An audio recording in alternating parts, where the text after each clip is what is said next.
Assalomu alaykum YouTube kanalimizga obunachilari. Mana keyingi eshik romlarimizni Farg'ona viloyati Furqat tumaniga olib keldik.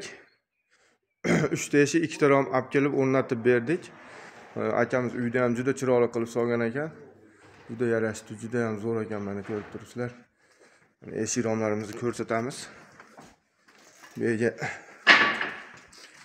bitta eshik, 2 ta rom olib o'rnatdik. Narigi xonada yana bitta eshik, bitta romimiz bor. Mana Zolotoy Koronadan juda ham chiroyli chiqdi. Mana oynalar gulli qilib.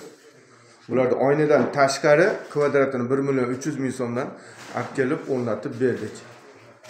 Mana inshaalloh bugun o'rnatib bo'ldik hozir. Ko'rib turibsizlar, juda ham chiroyli chiqdi. Mana ochilib yopilishlari ham juda ham yaxshi.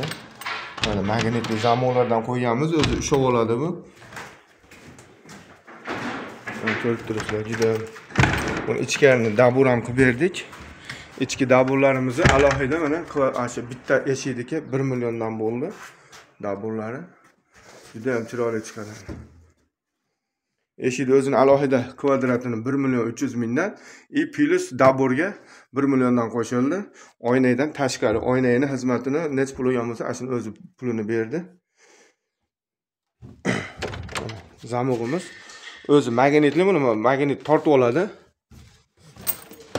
Bemalol qulanaveradi.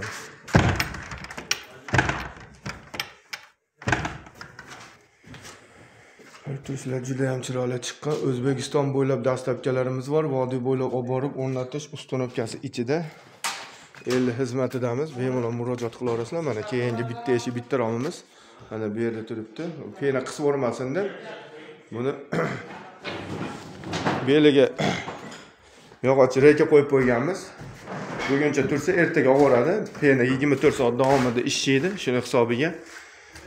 Buguncha tursa, uni ochilib yopishlar juda ham zo'r. Buni ham shunday qilib dabur qilib qo'yganmiz. Yoqqan bo'lsa bitta like patishga bosib qo'yamiz. Kanalimiz keyinroq tarqalishi uchun sizlar xato kamchiliklar bo'lsa oldindan uzr so'rab qolaman. Rahmat, sog' bo'linglar, salomat bo'linglar.